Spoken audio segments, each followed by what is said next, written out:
From magnificent country houses to monastic ruins. These are the landmarks and treasures that reveal our rich heritage and history. Grand country estates to the factories at the heart of our industrial revolution.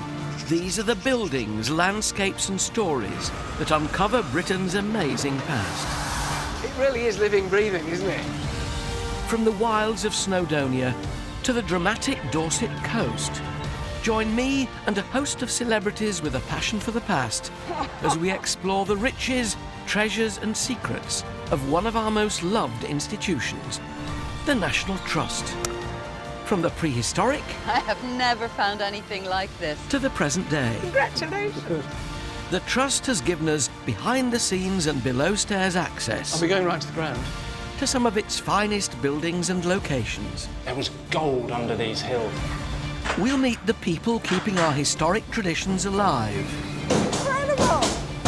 And the experts revealing the lives of those who shaped our past. Oh, look at that! It really is a treasure house. This is our heritage, our history. Welcome to the secrets of the National Trust.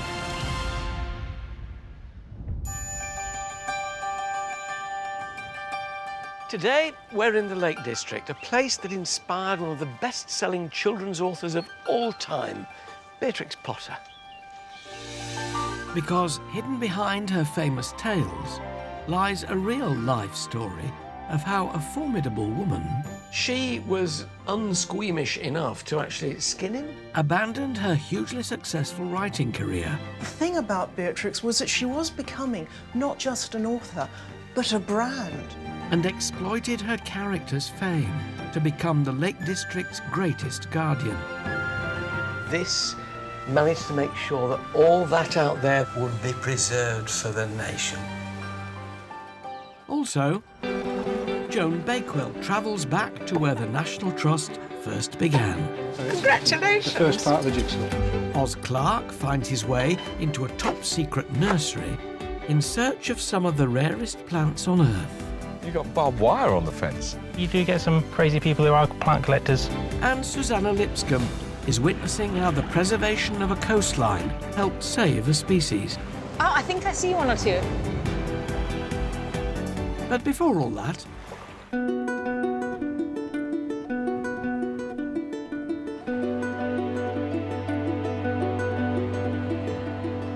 This is the village of Nearsori in Cumbria. There's not a lot here. A couple of dozen houses and a village pub, but this is where some of the most famous children's book characters in the world came to life, and they're books that I absolutely loved as a boy. known as the Little Tales, they were a series of 23 books.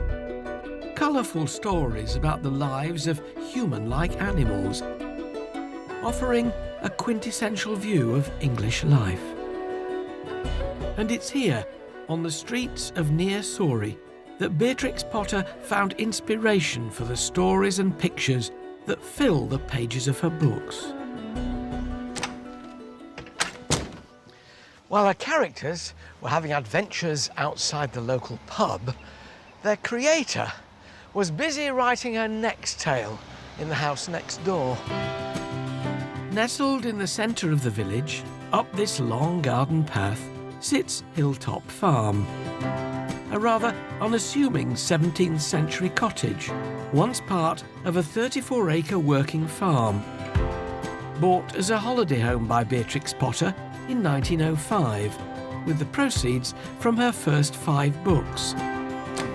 But if you know where to look, it's so much more than your average farmhouse. Because around each corner lies a familiar scene.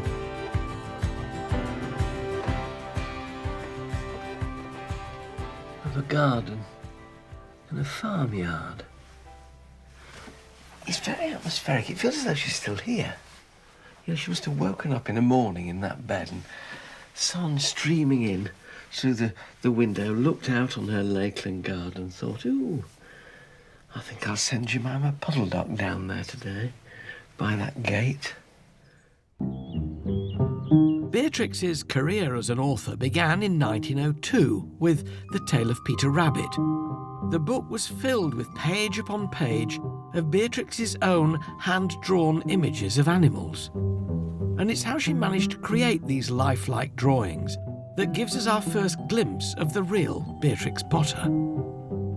House and Collections Manager Liz Hunter McFarlane explains the macabre lengths the young Potter went to. She was renowned for her accuracy in portraying animals anatomically and plants and flowers, from my point of view. How did she get that accuracy? Well, from being quite young, when they were on their holidays on the Scottish estate, she and her brother would bribe the gamekeepers to bring them animals that they could then dissect. Dead animals? Absolutely. She saw herself as an artist in training and a scientist. She was somebody who was interested in how these animals worked, and she wanted to know from the inside out. But it was her pet rabbit who'd inspired her to create her first books, copying his markings exactly to reproduce her fictional character. But when that pet rabbit died, she faced a problem. I'm now wondering what this rabbit pelt's doing here, and I'm beginning to suspect. This is the pelt of Benjamin Bunny. And Benjamin was one of Beatrix's favourite pet rabbits. And So this is Benjamin. Beatrix. Yeah, absolutely. Rabbit. Benjamin Bounce. She was unsqueamish enough to actually skin him herself? Yes, absolutely. And this was a purely practical solution to a problem that she had, which was Benjamin had been such a good model for her, and the markings on him are so beautiful and so distinctive that when she wanted to make the sequel, what was she to do? Gosh, hello, Peter. I'm wearing blue. Beatrix Potter's approach to life and the subsequent success of her much-loved character Peter Rabbit would make her one of the most famous authors of all time. But in truth, a career as a writer wasn't what she wanted at all. While living in London, Beatrix Potter had bought Hilltop Farm with the proceeds of her first 5 books and used these buildings and streets for inspiration. But behind the chirpy, playful children's tales that had made her famous, a darker chapter of her life was unfolding. Author Sarah Gristwood is an expert on Beatrix Potter. The kitchen, I mean, this is the heart of the house, really, isn't it? Yeah, it is. Well, it would have been of an old farmhouse, Yeah. absolutely. What was the stage in her life when she came here, then, to live? Well, she was at a real, what she'd hoped would be a turning point. She'd published half a dozen of the little books already, but she'd just suffered a huge personal tragedy. Beatrix had become engaged to her publisher, Norman Warne. But sadly, less than a month after his proposal, Norman died of leukemia. It was a crushing blow for Beatrix, who saw Norman as the start of a new direction in her life. Without him, she'd have no choice but to remain in London with her parents, escaping to Hilltop to write. She was under a great cloud when she came here, looking for release in a way, I Yes, suppose. exactly that. I think this place was a huge help to her that way, and perhaps that's partly why it became so important to her. Just to put her into perspective, I mean, was she the sort of J.K. Rowling of her day then, or is that not quite as big as that? How successful was she at that point? Well, no, I think J.K. Rowling's actually a very good comparison, because, of course, the thing about Beatrix was that she was becoming not just an author, but a brand. And so she really was becoming almost a trademark, the 2 tales a year. Very savvy. Very savvy businesswoman. But Beatrix had been brought up as a Victorian daughter, and until she married, her dream of living in the Lake District would have to wait. Even though she was rising 40, a successful author, becoming a wealthy woman, she was still a Victorian daughter at home who, until she married, was expected to stay there and help take care of her ageing parents. At the same time as Beatrix Potter was having to cope with the obligations placed upon her by Victorian England, across the country, attitudes towards wildlife and conservation were beginning to undergo a remarkable change. Britain had begun to preserve the environment. Historian Susanna Lipscomb is on the Norfolk coast, an area rich in natural history, but whose value wasn't realised until it was almost too late. This is Blakeney Point, 6.5 kilometres of shingle spit made up of sand dunes and salt marshes. An idyllic place for both wildlife and people. And home to one of the most surprising legacies of the Victorian era. This is the National Trust Remote Research Outpost. For over 100 years, this converted lifeboat station has led the way in nature research and conservation.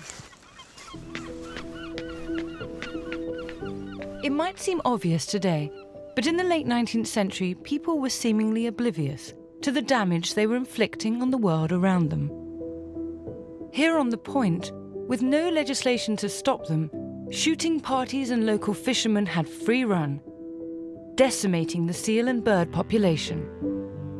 But in 1912, the National Trust took over the site, declaring it a nature reserve, dedicated to the protection and research of the precious flora and fauna. Scientists began studying the local wildlife, working out how best to protect it. But fishermen believed that unless the hunting of seals was allowed to continue, fish stocks would be at risk. The local seal population was in grave danger.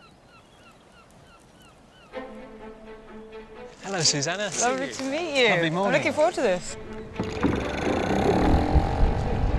I'm with the Trust's coastal ranger, Ajay Tagala. So where are we headed now? We're heading to the western end of the shingle spit. So behind us we've got 4 miles of shingle and then the sand dunes at the end, and we're heading to the very end where the seals should be. It wasn't until the 1970s, when numbers had plummeted, that a protection law was finally passed and the seal population was allowed to recover. We're going at high tide, so we should see lots of them nice and close. The seals have spent the day hunting at sea, but as the tide retreats and the sandbank is revealed, they've returned to digest their food. Let's see if I can get... There we go. Oh, it's a hard life, isn't it, lying on the sun? Look how... That looks so sweet. They are sweet little things. Yeah. When the Trust first took over, this beach was virtually empty. But thanks to the protection of their habitat and the work of Ajay and many rangers before him, this is now the UK's largest seal colony. You can see there's quite a few youngsters, which shows they've had a good breeding season this year, good survival of the young, so that's a really good sign. Oh, wow, look at all of them. They're amazing. So how many do you have here? We often have over 1,000. We're at about 500 in total at the moment. Okay. But numbers are fluctuating. They're moving all around the sea. Ah, okay. So they're very mobile. Why is it so important to count them? It's important because it gives us an understanding of population dynamics, and with them being top of the food chain, it's an indication of health of the ocean and the fish as well.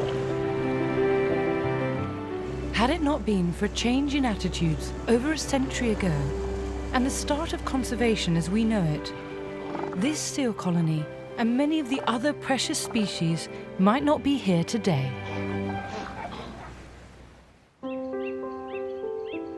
Back in the Lake District, Beatrix Potter continued to visit Hilltop, but only for a few days at a time.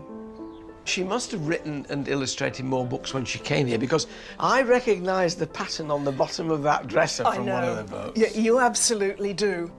And you can see how she took a huge pleasure in using this house and the village for copy. And she actually wrote about that, how that kitchen range behind you, she wasn't wild about it, but she couldn't replace it. She needed it for the next book. That was Tom Kitten. The Tale of Tom Kitten was Beatrix Potter's 11th and most lucrative book to date. Her writing career was flourishing, but her attention was elsewhere.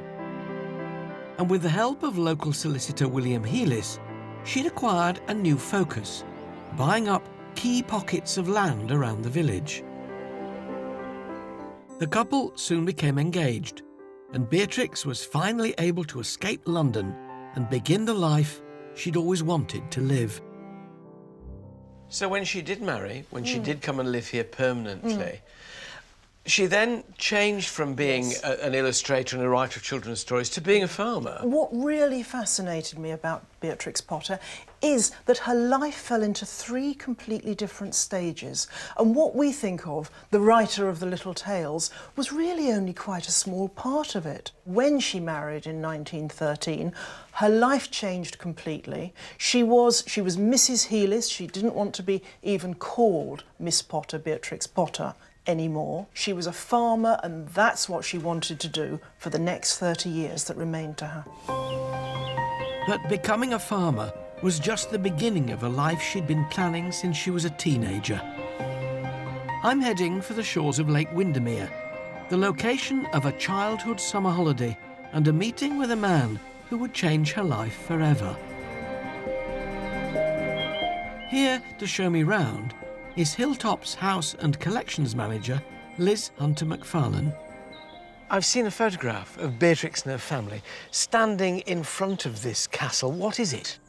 This is Ray Castle, and it was rented out, and Beatrix and her family took it for the summer of 1882. Now, this is where she met Canon Rawnsley. Now, Canon Rawnsley is a big figure in the National Trust. Tell me about him. Canon Rawnsley was the most charismatic character, and anybody would have been bowled over by him. Rawnsley came from a sort of a line of people who were starting to think about the preservation of the Lake District, the caring for this part of the world, this cultural landscape, and he recognised the threats that were coming from road builders and the railways, and he would talk to anybody who would listen and try and explain to them the dangers of losing the way of life here. Little did they know, this chance encounter at Ray Castle would affect this part of the world forever. So she was indoctrinated with this, in effect, at a very early and impressionable age, and carried it with her throughout her life, the importance of keeping this amazing scenery.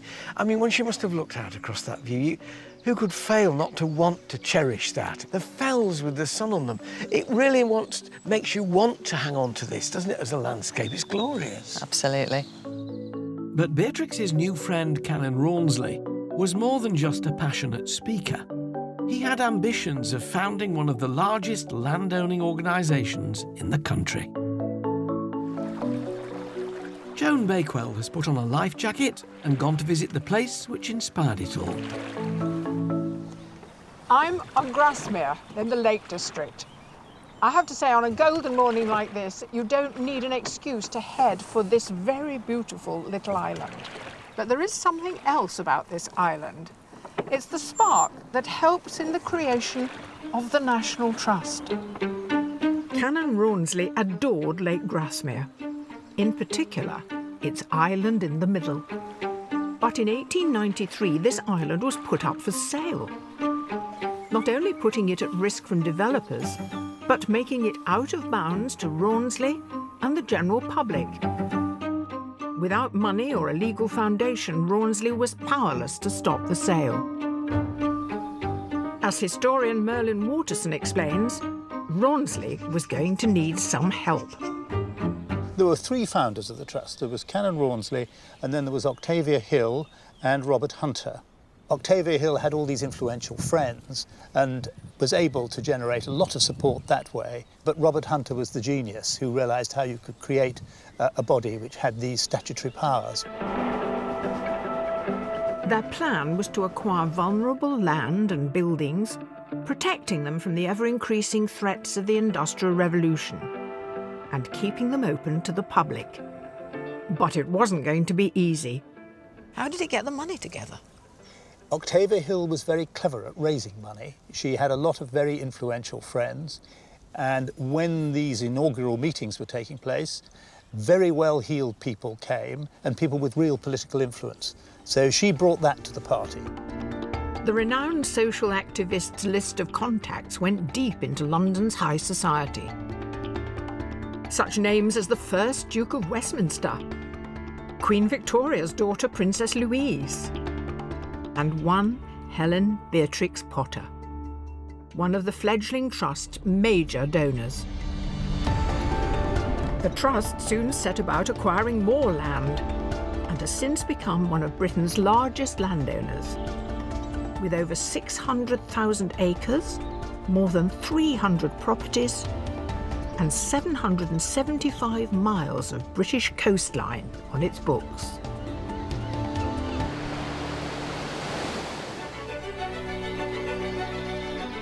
And the story has come full circle, because in just the last few months, this island has finally been donated to the Trust.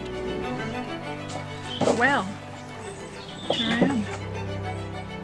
Allowing Grasmere's manager, Dave Almond, and I to head back to where it all began. I think it would be lovely and so fitting under this spreading oak tree. To mark out the next chapter in its life. Rightio, that's very good. So if you like to just stand back a bit, I'll give it a bit of a wallop.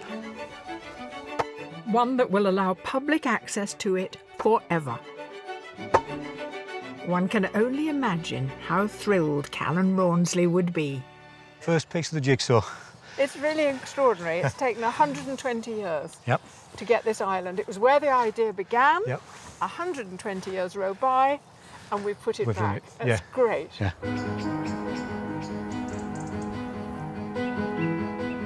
When Beatrix Potter purchased Hilltop Farm in 1905, Callan Rawnsley's National Trust had been gaining momentum across the UK.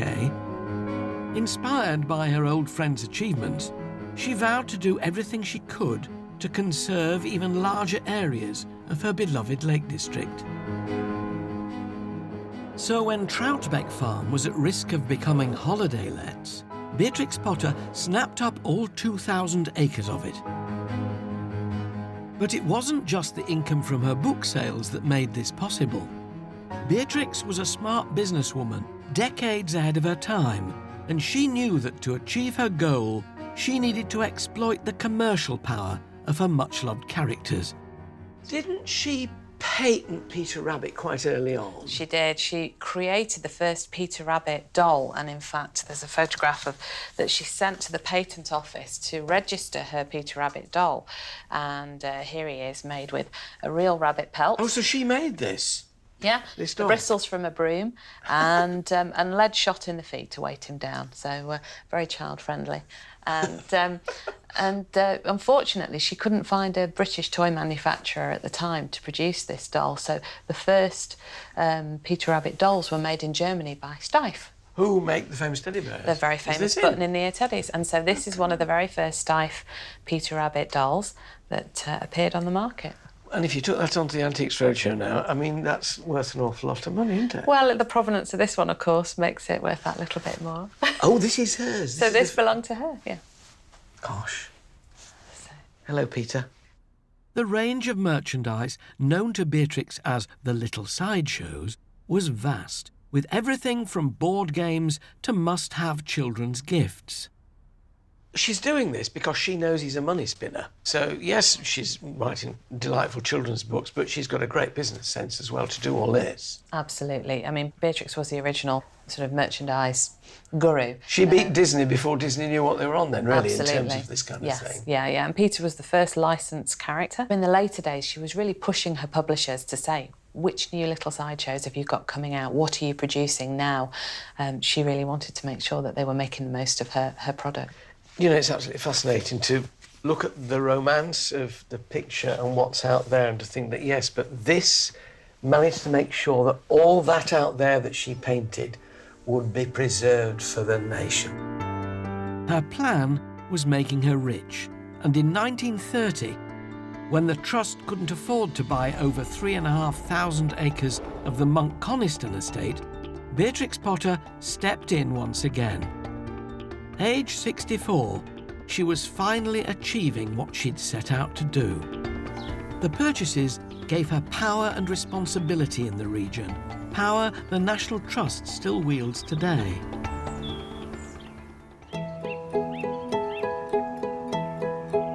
Hilltop Farm, the inspiration for many of author Beatrix Potter's most famous stories.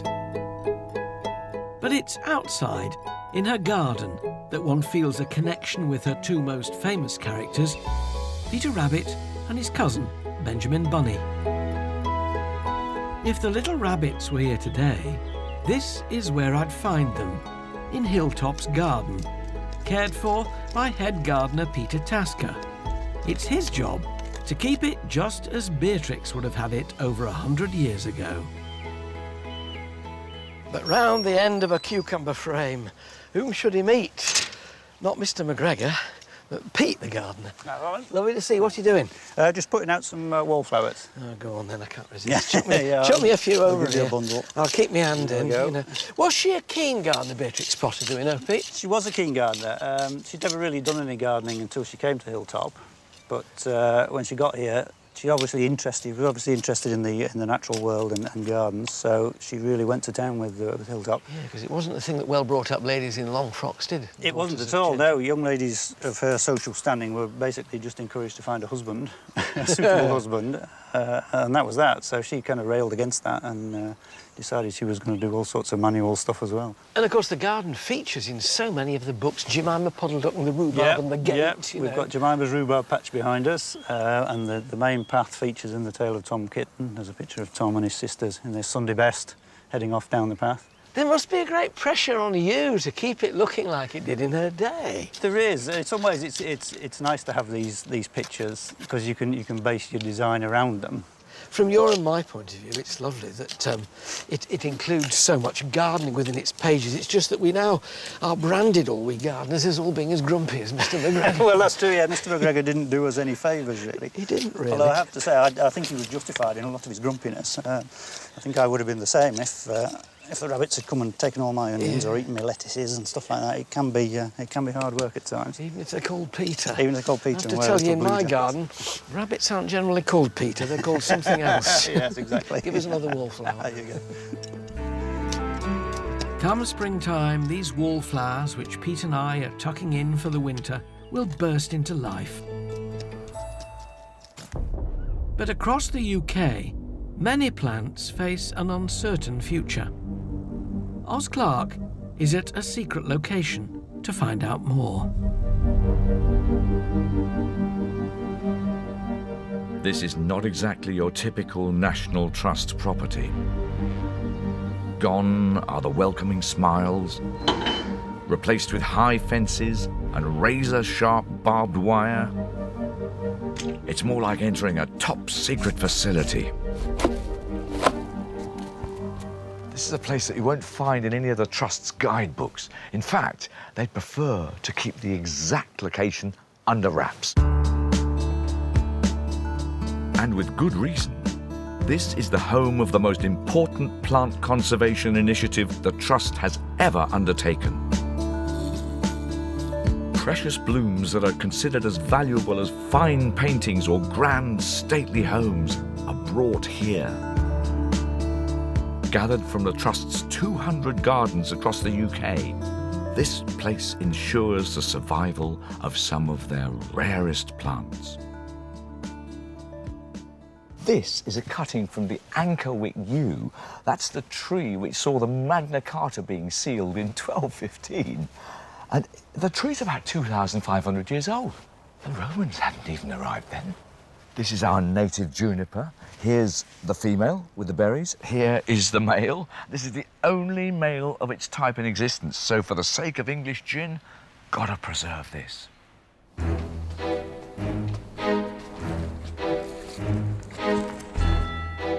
Chris Trimmer is nursery manager and protector of all 8,000 plants growing at this clandestine location. Why is it so secret? It's basically done for biosecurity reasons. We don't want any nasty pests and diseases getting in. This is why we don't have many visitors. You got barbed wire on the fence? Yeah, it's there as a deterrent. From what? Do you get some crazy people who are plant collectors? Something really rare, they'll go and nick it. Possibly, yeah. The majority of the work Chris and his team do here is propagation, bringing in rare specimens and growing new ones. Today, I'm helping him repot a critically endangered species of rhododendron from Northern Ireland. So, OK, I've got this jelly. Yeah, so we just scoop around the outside. Scoop around the outside, yeah. It's at risk from fatal plant pathogens, which can wipe out whole species. And that goes into the water here. into the water. Yep. So, to protect against this, Chris and the team take seeds and cuttings from a healthy plant to create new specimens in case disaster strikes. Take a pot for me. Yeah. Fill up to about 3/4 full. Last year, this place propagated nearly 2,500 plants for 64 National Trust gardens across the country. Just press it down like that? Yeah. Right. In time, this seedling too could help save this threatened species. Good luck. It's rare to leave a National Trust property without a stirring of your emotions. And these feelings for me today have been intensified by having a greater understanding of the sense of purpose and of pride at the heart of the Trust's plant conservation agenda.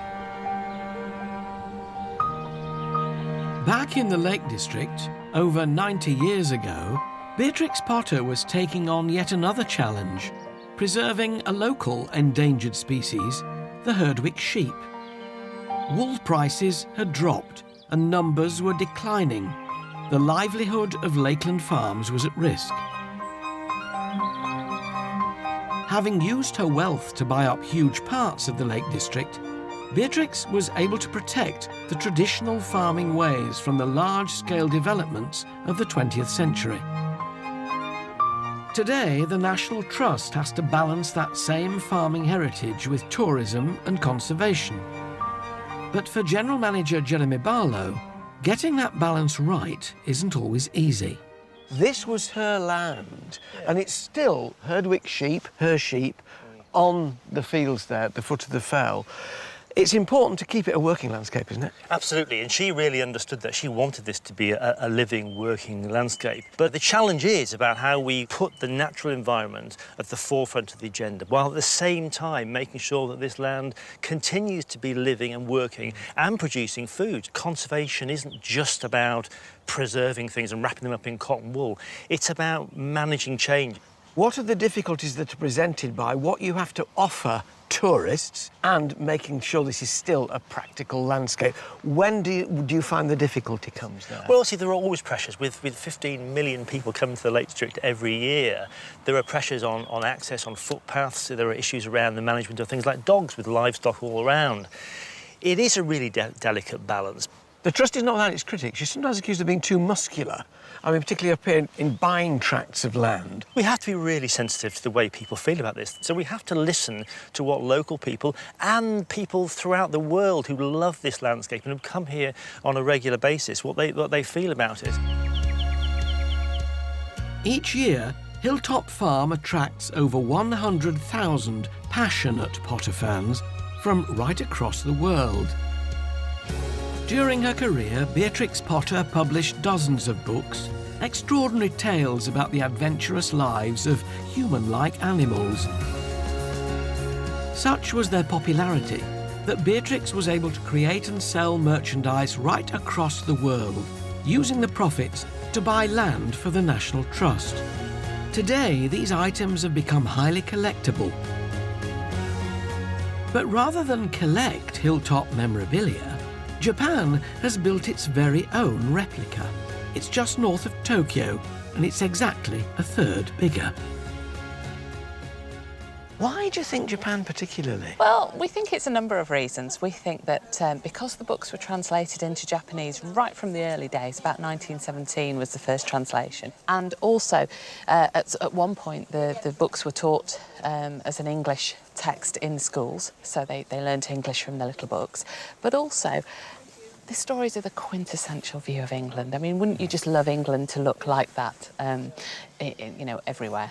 And it explains it, because when they come here, it does. It absolutely does. Do you think she'd be pleased with what she'd see today, with all these people coming into her little house, with what the Trust is doing in opening it all up?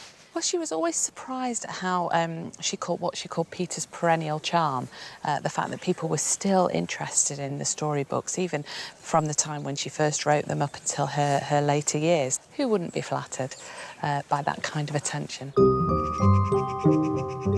One such fan is Candy Beale, who's travelled all the way from North Carolina in the US. How passionate are you? I mean, do you collect? I do. I have all the figurines. How many have you got now of these Well, figurines? somewhere around the 500 range. Candy's home is stuffed full of Potter merchandise, with cabinet after cabinet of figurines. Being rude now, what does one have to pay now for these? What's the most expensive one nowadays? Several $1,000s. Yes, for Duchess with the flowers. It's very rare because she's on this little pedestal, and many of them broke when they were being made, and so they're very few. So for us, if you can find it, it's about $3,000. Because if you're a serious collector, you have lots of back gems. That is very serious. It is very serious. That is That's worryingly right. And serious. it's costly too. Beatrix Potter dedicated her life to conserving the Lake District and protecting the farming way of life she saw being threatened. Comedian John Culshaw has been to Snows Hill Manor in Gloucestershire to see how one man's obsession with preserving the past has created a legacy of items that, were it not for him, would have been lost forever. Now, what is it about unusual, random objects that makes us want to seek them out and hunt them down and collect them? Sometimes en masse, filling the whole house. And then you catalogue them and organise them and put them into a lovely order. Well, I've done this in my time, collecting things from cards from teabag boxes to beer and whiskey glasses, even a Ford Granada and a Ford Cortina. And if, like me, you like your collecting random and sporadic and beautifully all over the place, then you'll adore what's in this great house here. Every corner that you look there is detailed. It's like an Aladdin's cave in here. Atmosphere packed into every square millimetre. Over 22,000 extraordinary objects, filling every nook and cranny. Drums, hats, boats, coats of arms, flags. There's just everything here. This unbelievable collection is the life's work of one man, architect and artist, Charles Paget Wade. Everything is just scattered in this brilliant way that just fires your imagination. But since Wade's death in 1956, it's fallen to the National Trust to care for it all. Being in here, it's the closest you can get to time travel.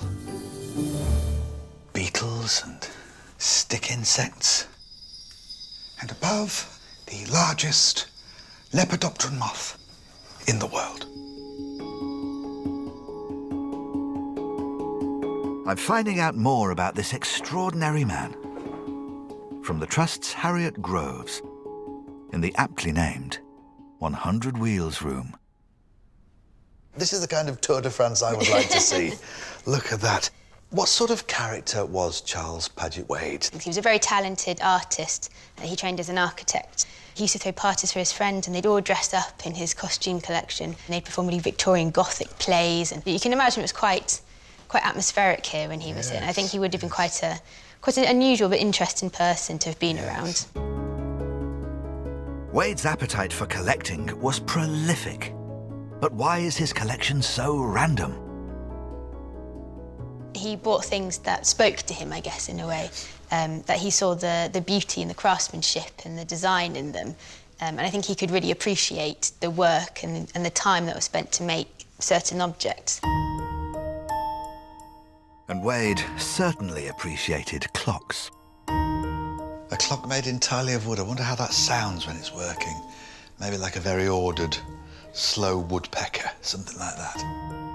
Over 178 clocks and timepieces are scattered throughout the house. Mike Flannery has the wonderful job of keeping them all up and running. And the patient for today is no spring chicken, dating from 1750. It's a beautiful little clock. It's gorgeous. Just the one hand there, that's interesting, isn't it?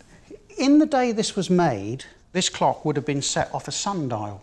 We only had one hand because you didn't need to be any more accurate.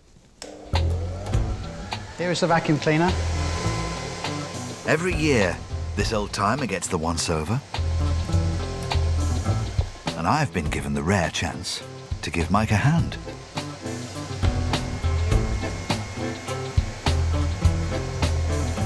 What we're going to do now is to put a tiny bit of oil on a couple of these parts. Just a dab of oil on the essential moving parts will keep this centuries-old timepiece running like clockwork. That's lovely. Beautiful job. Snow's Hill Manor is filled with objects that have been sadly replaced by the progress of technology. But for me, stepping into the extraordinary world of Charles Paget Wade is the perfect antidote to a busy, demanding and frenetic modern life.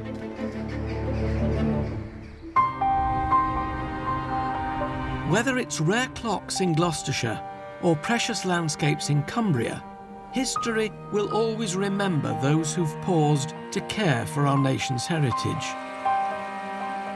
And here in the Lakes, one name will always stand out, because by the time Beatrix Potter died in 1943, there'd never been a greater contribution of land to the Trust. Her legacy to the Lake District is enormous. It is. I mean, she was uniquely placed to be able to protect areas that were at risk at a time, really, when people weren't recognising the need to protect valleys and the kind of cultural landscape that we have here. How much did she leave in total? Well, it was over 4,000 acres by the time she died, so a huge sort of portion of this part of the Lake District that was protected just because she was able to do so. Beatrix Potter was an author, an illustrator, and a businesswoman, but she'll also be remembered around here for being a great environmentalist long before the term was invented. The Lake District gave her respite and inspiration. In return, she gave us the Lake District. Well, certainly a large part of it.